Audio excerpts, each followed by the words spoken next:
Chapter 1: Silence and Resonance. It began in silence. A universe without sound, without light, without name, only existence. It was Tacitor, the silent truth, where even time held its breath. They drifted like mindless echoes on a silent sea, void of even time, breath, and the pulsating essence of the universe. Tacitor was the silent truth and the first of all worlds.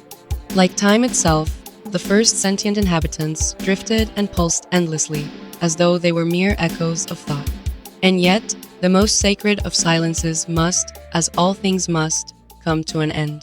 Toddlers of the cosmos, the first breath spawned a void and a nothing. A ripple appointed the essence of the universe with an irreversible caesura. In a cosmic spa, to ease the unbounded pain of the unfathomable, a cleanse of unheard intrinsic noises and chaos was to occur. The stillness of Tacitor was shaken, as the sentient inhabitants and the Tacitorian world came into being. A name was needed, and they called it Zarum. With a newfound spirit of resonance and a voltage of unbound energy, the first vital breath of the cosmos released an unending ecstasy of subsonic explosions. The newly christened and living cosmos could say it, a cosmos now purged of the burden of silence, Omarux. The first and eternal spell of the newly living cosmos and the breath of the universe, the now sentient voice of all things Tacitor, in an instant, caused the unending void to become Zacnova, a living, singing, and inextinguishable source of energy. Curiosity bloomed. Tacitor was no longer the only world. The new and living Omarux was pregnant with worlds and life. One by one, the Tacitorians crossed into Omarux, drawn by its freshness, its color, its song. They came as explorers, then settlers. At first, they moved in harmony. But as their minds diverged and their hunger grew for energy, for dominion, for more than survival, discord took root. The harmony fractured. To the Almaruxians, the Tacitorians were shadows, silent, spectral, and terrifying. To the Tacitorians, the Almaruxians were blinding, loud, and chaotic, a disruption of peace. From this clash, new emotions were born: love, hope, compassion, but also desire, dependence, attachment, and fear. Time, once still, began to flow. Life evolved. Worlds multiplied, layered upon one another like dreams within dreams. Endless possibilities unfolded. In the struggle to survive, to reproduce, to evolve, emotions tangled like roots beneath the soil. The seeds of conflict were quietly beginning to take root in their consciousness. As the struggle intensified, the darker emotions grew. They gathered, thickened, and fed upon themselves in Tacitor, in Omarux, in every world touched by life.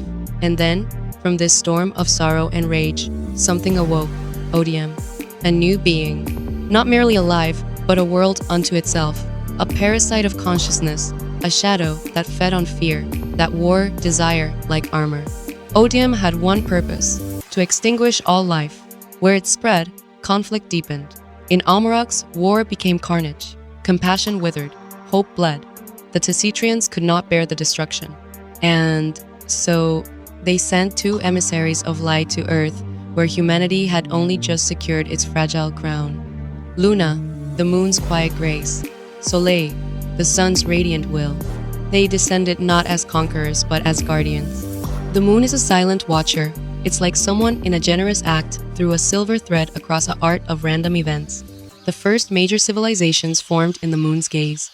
They formed in a wild and untamed manner, driven by survival's primitive imperative. Then, time, that great mother of life, speaks again. Do you know why so many forms of life exist? The voice was soft, like wind stirring the leaves. To support one another, to build a better today, to shape tomorrow. A hush followed. Then another whisper, warm and maternal. This planet is still young. Like a child, learning right from wrong, you will shape it beautifully. My dear daughter, I will always watch over you. A breath, gentle, undulating, then silence. A warm breeze brushed my cheek, wrapping around me like a lullaby. Sleep took me, deep, peaceful, endless. And then, a heartbeat, small, steady. From beyond the dream, a voice called out, distant and muffled. Hey, are you okay? What did that mean? The voice faded. Silence returned, thick and familiar. But I could still hear it, my heartbeat. I was drifting through a chaotic, pitch-black world, and yet, something inside me began to calm. I opened my eyes. The world was blurry at first. I lay in a simple, sun-warmed room. The scent of soup drifted through the air, soft and savory. Where am I? I held my breath, caught between dream and waking. A fear I couldn't name crept up my spine. My heart pounded, my limbs trembled. Then, a sound, from beyond the wall. Someone's there. I froze, my legs shook. I took a breath and crept toward the door. Carefully, I turned the knob. Clack, the voices on the other side fell silent. Footsteps approached. The door opened. I flinched, eyes squeezed shut. Ah, you're awake. Are you all right? A man's voice all gentle. I opened my eyes slowly. An elderly man stood before me, his face kind and weathered. A woman appeared beside him, her eyes warm. You're finally awake, she said. There's hot soup. Come, sit. I followed her to the table, still dazed. The soup touched my lips, gentle, earthy healing. Thank you, I whispered. The old man smiled. You're not from around here, are you? Where are you from? You look no older than 8. I froze.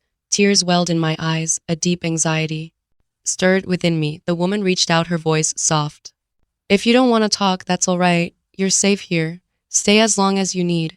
I looked at her, my vision blurred with tears. I'm sorry, I don't remember anything. Where am I?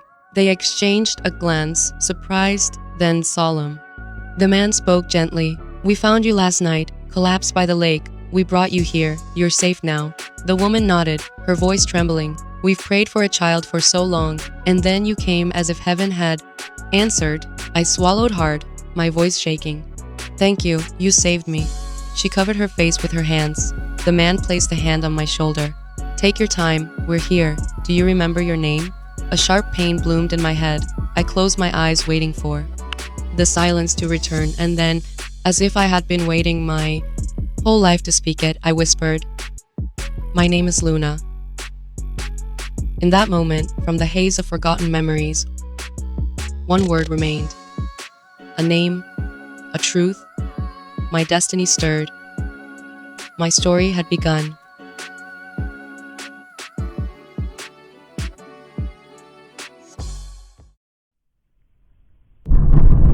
Chapter 2. New Awakening. At the same time, life had already spread to the stars. Some worlds collapsed into silence. Young energies flared up in flashes of lightning and breath. Earth's birth was no gentle lullaby. It roared into being a storm of molten fury, like a newborn crying out for its first breath. But time, the great sculptor, tempered the chaos. Colorful waters sparkled in the oceans and lakes, adding color to the landscape. Passion cooled the air, and a soft silence enveloped the planet. And in a cradle of light and shadow, new life was born. Mysterious art. The first humans were born. They learned to survive by watching their mother's behavior. They protected and cooperated with each other, and slowly began to build their own culture. In a small village surrounded by forest and sky, people grew crops, spun thread into cloth, and forged tools with stone and fire. It was not grand, but it was enough.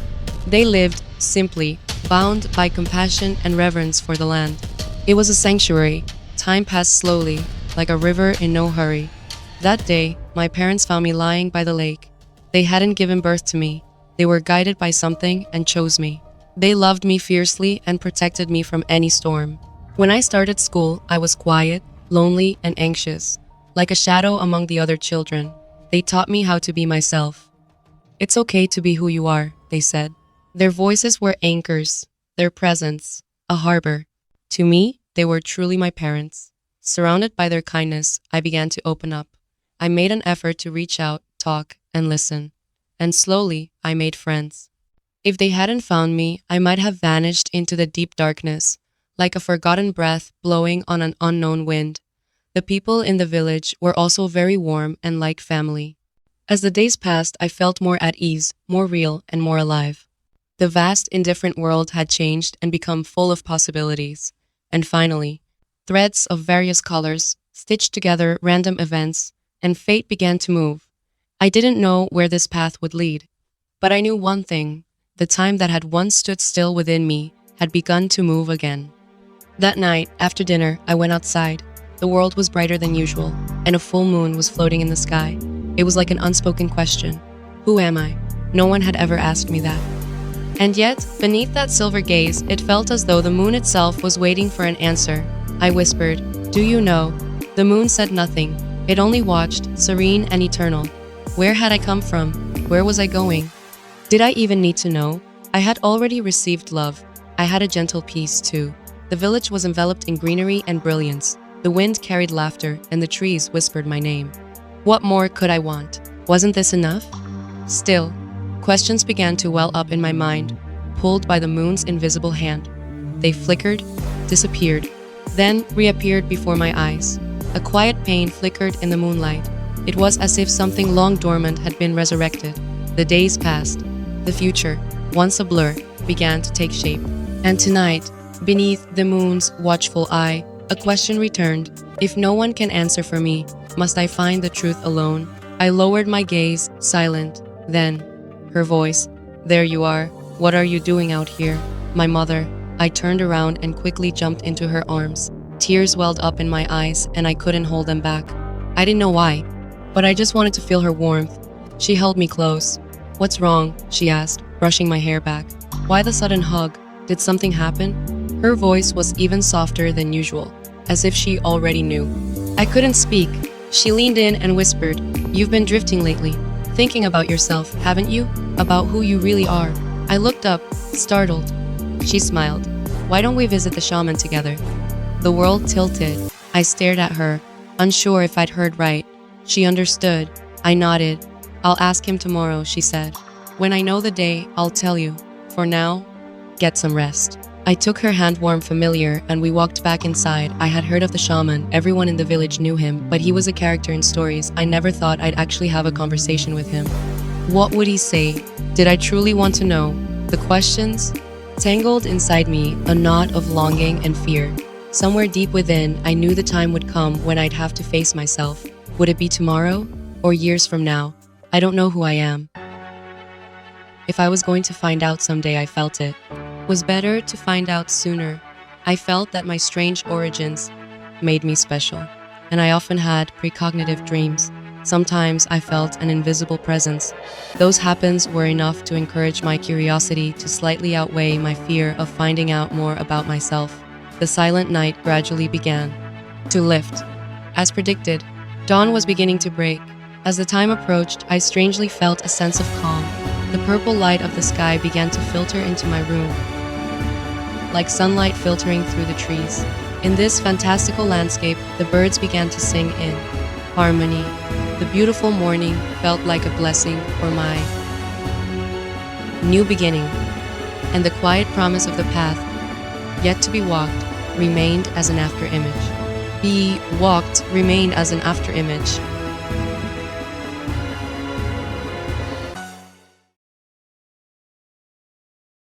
Chapter 3: Beyond Time. The next evening, my mother and I walked in silence toward the shaman's house. I couldn't sleep. My stormy thoughts raced across the night sky, and everything felt distant, a faint illusion. But thankfully, fatigue dulled my acute sense of anxiety. My excitement, too, subsided into something more tranquil. I followed her without a word. Halfway through, She turned to me.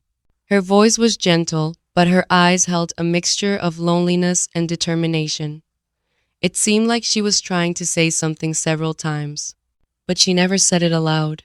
To us, you are our irreplaceable daughter, she said. No matter what happens, that will never change. You are everything to us. I smiled, but my smile didn't reach her eyes. As time passed, the sadness beneath her gentle expression became more apparent, but she never expressed it in words. Maybe she didn't want me to know who I was either. I couldn't find the words to respond.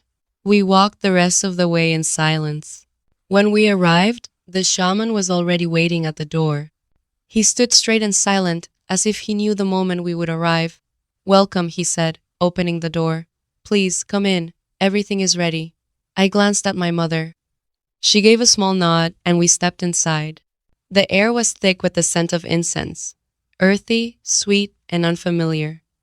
Herbal smoke swirled around the room, enveloping us as if transporting us to a new world. We sat. "I've been expecting you," Sherman said. "No need for formality. If you're too tense, your spirit won't speak." My mother bowed slightly. "Thank you for seeing us. I came because I wanted to ask how you feel about Luna." He smiled, as if the question had already been asked. "I know," he said, "and you needn't worry. Luna is different. Her light is so bright I can't see through it. She walks on a higher plane than anyone I've ever met." I turned to my mother, but her face was unreadable. She said nothing. Sherman looked at me. "You want to know who you are, don't you?" he said. "Then train with me. Perhaps your purpose will reveal itself." My mother remained silent. She was waiting for me. I lowered my head and closed my eyes. Tinkle. A bell rang, soft, high, and distant. I opened my eyes. My mother's eyes were closed. So were Sherman's. The quietness of the room gave me the illusion of a daydream. "Mom?" I whispered. "Did you hear that?" No answer. I reached out and shook her shoulder.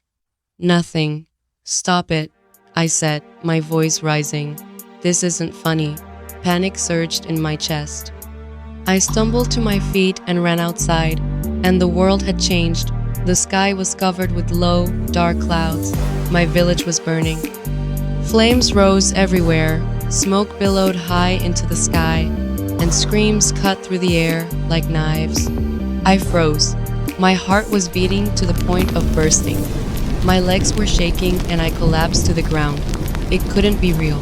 The heat of the fire, the pungent smell of smoke, the screams of the people, it all felt so real and vivid. I instinctively ran back to Sherman's house. It was the only place that hadn't changed, the only place that remembered me, the moment. I returned to Sherman's house. I heard the sound of his heartfelt concern. "What happened? You ran out screaming." I was still caught between two worlds, my wide eyes still seeing visions. Before I could answer, my mother pulled me to her. "It's all right," she whispered. "We're here. Whatever you saw, we believe you." And with that, the dam broke. Hot tears streamed down my cheeks, streaming endlessly. I couldn't stop the emotions. Everything I had been holding back, fear, confusion, awe, came pouring out. My mother held me tighter. "No matter who you are," she said, her voice steady, "you are our child. That's all that matters." I cried harder. I didn't try to stop. Perhaps I was emptying myself, trying to make space for something new. The shaman returned with a small cup. "Here," he said, offering it to me. "This will help." The tea was warm, with a unique, bitter aroma of herbs. As I sipped it slowly, my breathing strangely began to stabilize, and the trembling in my hands stopped. "Thank you," I murmured. My mother smiled gently. "You're feeling better now. That's good." I stared down at the floor. "I'm sorry," I said. "Maybe I'm not the person you think I am." Neither of them spoke. They just listened. I took a breath. Just now, it was as if time had stopped. You and the shaman weren't moving. When I saw that, I panicked and ran outside. But it was no longer our village. The scene was of flames and black smoke, punctuated by the screams of people fleeing in fear. It was like Another world. Sherman leaned forward, his eyes thoughtful. Perhaps something has awakened within you, he said. A gift, a power, something that belongs only to you. I looked at him, uncertain. What kind of power? He shook his head. I don't know yet. But I believe it's tied to your purpose. One day, you'll understand what that world was and why you saw it. I must have looked afraid because my mother reached for my hand. You've always been special, she said. I've known that since the day I saw you, I suppose. I've been waiting for this moment. She paused, then added, why not train with the shaman? Let him guide you. I blinked. I hadn't expected that from her, of all people. Sherman smiled. There's no need to decide everything now. Just come back tomorrow. My mother patted my shoulder. That's settled then. Let's celebrate tonight. We stepped out into the cool night air. As we walked, she spoke softly. No one is perfect. We are all imperfect. That is why we need each other. Love fills the void that no one can fill alone. It is our imperfections that make us beautiful. She looked around, her eyes full of quiet joy. Maybe you came here to protect this village, to preserve its beauty. She squeezed my hand.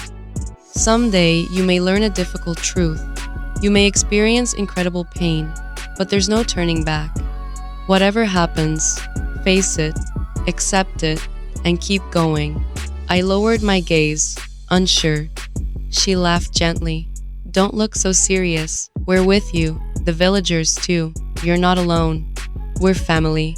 As we passed a patch of withered flowers, she pointed to them and smiled. Look, she said, even they're beautiful.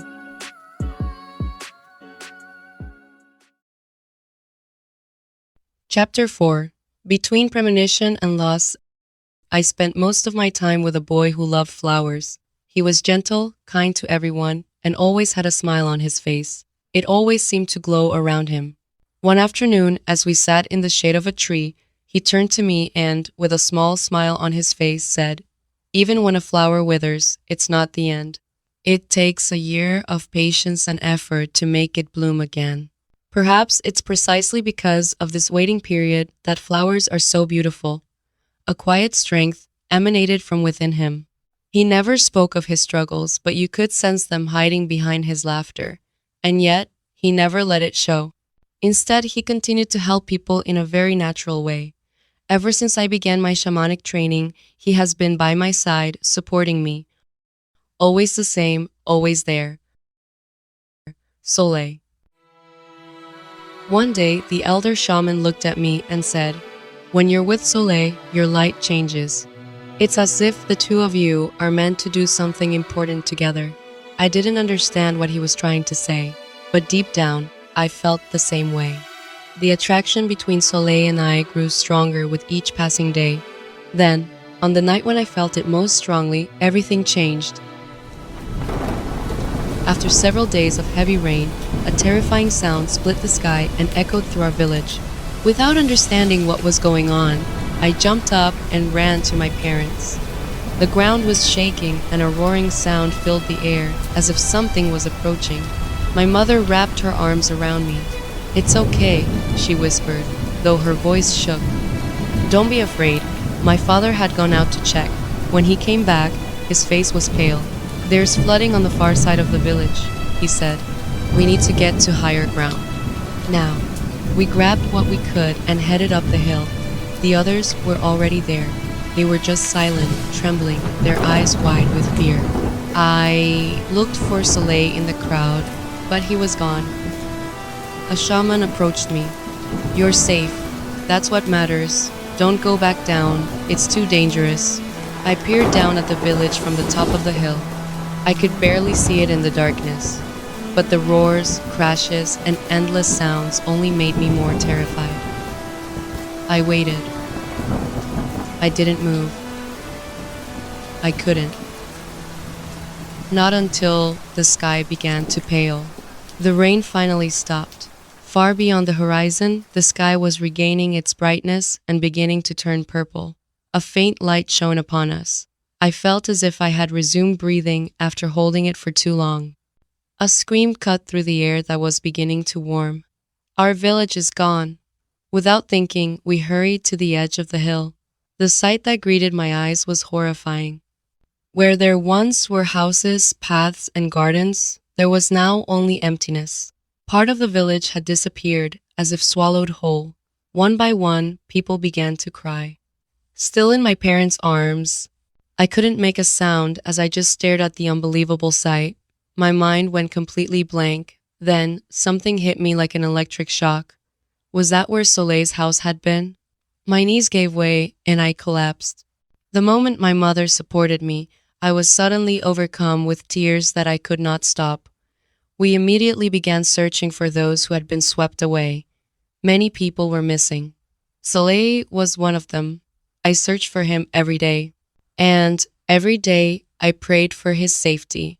As if, ignoring my feelings, anxiety slowly crept up on me.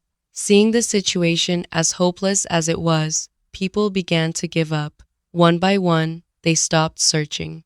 I couldn't stop searching for Soleil. I would keep looking for him, even if I had to do it alone, because I had no other choice. The floods were the worst in the history of our village. My prayers were in vain, and the days went by without him and people returning. Some people were swept away by the force of the flood waters and were fortunate to survive. In the middle of nowhere, they supported each other and waited for rescue. In the midst of this sudden disaster, they trusted in others. But no matter how long they waited, no one came. Time passed mercilessly, and in that silence, something began to worsen. Frustration. Despair. The creeping fear of death. Odium. They began to resent those who hadn't come. They envied those who were living happily and safely in their villages. As the bitterness swirled, their memories began to fade. They were slowly consumed by Odimon's shadow. They became different beings who hated the light. Their minds formed a terrible plan. They would return to the village and destroy everything. They walked, day after day, through the dark, driven by something they no longer understood. That night, I had a strange feeling in my heart and couldn't sleep. I went outside and began praying to the night sky. Please, help Soleil.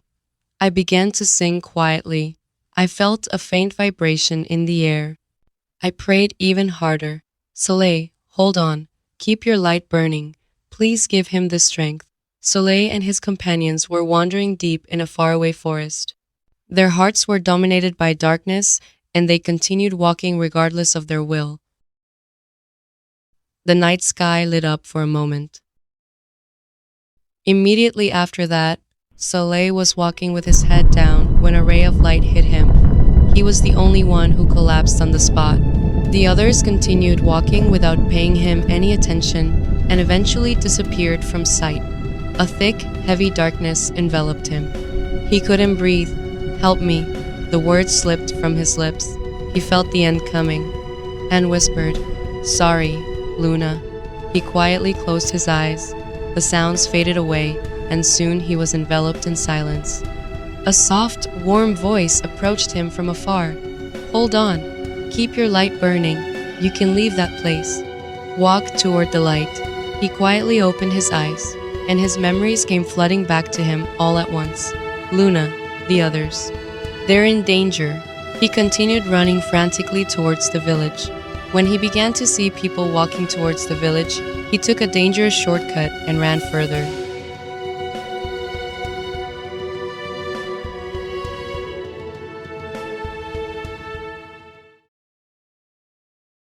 Chapter 5. Two of Us. Barely escaping, he made it to the village. Then, with trembling hands, he knocked on my door. It was my mother calling for me. When I went outside, I stood there, unable to comprehend what had unfolded in my mind. He said gently, I came back to see you. I instinctively hugged him and cried. He seemed to be saying something, but I didn't hear it.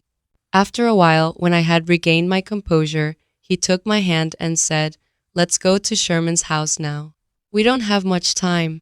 As soon as we arrived at the shaman's house, he began to tell us something unbelievable.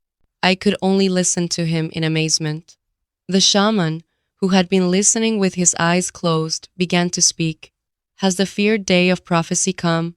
The sun will disappear during the day, and darkness will fall. The beginning of destruction and rebirth. Seeing the desperate looks on their faces, I sensed that something serious was going on. Soleil stood up and said, "We need to tell people what's going on." Soleil's return left no room for relief. We acted quickly, trying to warn the villagers and tell them the truth. But the truth came so suddenly, it was hard for them to accept. Some refused to listen. Some whispered that Soleil had killed the missing people and was now targeting us. Time, as always, pressed forward. Torn between fear and duty, we continued to plead. But our voices were drowned out in vain. And so, the prophesied day that none of us hoped for arrived, inexorably and relentlessly. That morning was unnaturally quiet. The birds and insects had disappeared into cracks and hollows, as if holding their breath. A shriek-like cry could be heard outside, a commotion outside. My heart pounding as I ran, I saw fires burning on the horizon. The sky was filled with smoke. I ran toward the shaman's house. I made my way to his house, wading through the echoing screams of the villagers. When I reached his house, the shaman stood at the threshold. Soleil was beside him. The moment he saw me, he spoke. "It's time. It's begun." A cold wind sliced across my face. The sky had turned a strange bruised gray. The air shimmered with something sinister. Screams echoed through the sky.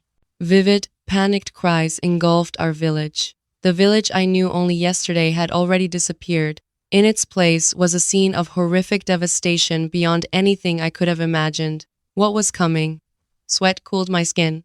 My heartbeat slowed, as if my body couldn't keep up with the moment.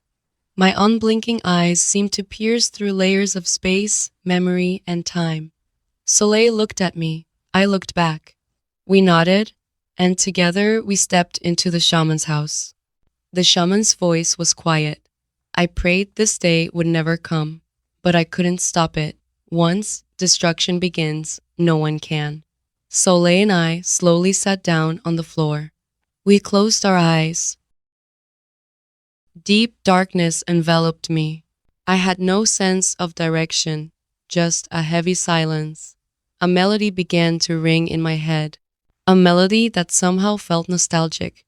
I began to sing. The air began to tremble quietly. The gentle vibrations spread further. It was as if our hearts were beginning to become one. I felt as if something special was being awakened. Time did not wait. The sun dimmed, the flames crept closer. Heat and cold twisted together in the wind. The final moment was coming. I whispered into the silence, "Soleil, can you feel me? Please, lend me your strength." The fire was soon approaching us. The ground began to shake violently. "Soleil."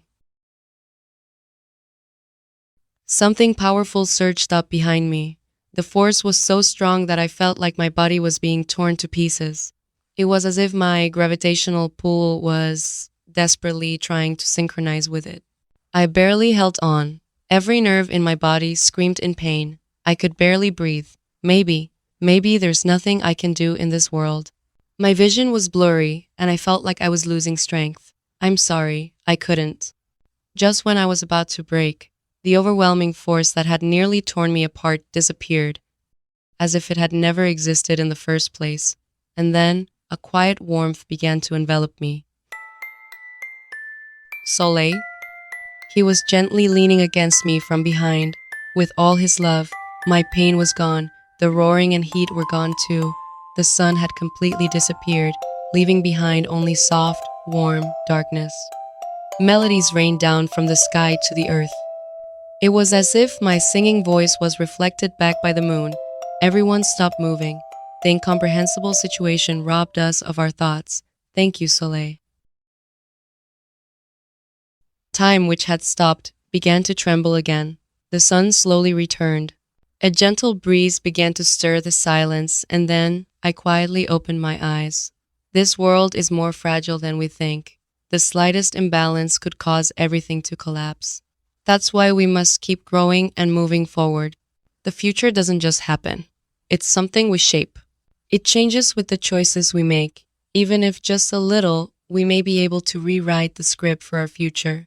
What happened today made me believe that. With Soleil beside me, I think it's possible. If we keep wishing for it. We slowly made our way outside. We could hear cheers and laughter from afar. I felt that this was the moment when our footprints spread to people as a choice. One decision, one silence. One love. We grow with every step, even when the story ends, even when the tragedy fades and the same vicious cycle begins again. We get up and move forward. Our memories float in the air as a chain of light.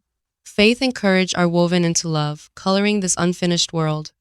In the distant future, today will be called the miracle of a solar eclipse. The day when the sun and moon sang together. The day when the world stopped and was reborn. The journey we are on is constantly changing. The scenery shifts, and hope and sadness ebb and flow like the tides. We choose our path in the middle of it all, and no one walks it alone. We meet, we part, we try again, we leave behind something real. And then, something that lasts. That's how stories become legends. In an old book, on a forgotten shelf, someone once wrote,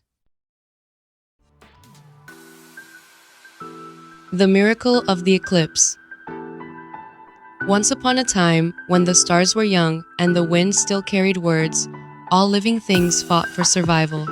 Desire burned so fiercely, instincts forgot how to rest. Flame tore through the sky and engulfed the world. And when all seemed lost, when people whispered, 'This is our destiny,' the sun disappeared completely and darkness fell. And then, melody poured down from the moon. People stood motionless, gazing up at the sky. The sun rose again and warmth poured down on the earth. One by one, people laid down their weapons. The flames slowly died out. As the sky took on a new color, the world began anew." Coincidence is necessity. Some memories never grow old, and some never fade. They sparkle and transform into something new. Our journey has only just begun. We are still writing. Step by step, we move towards tomorrow. My name is Luna. This is our never-ending story.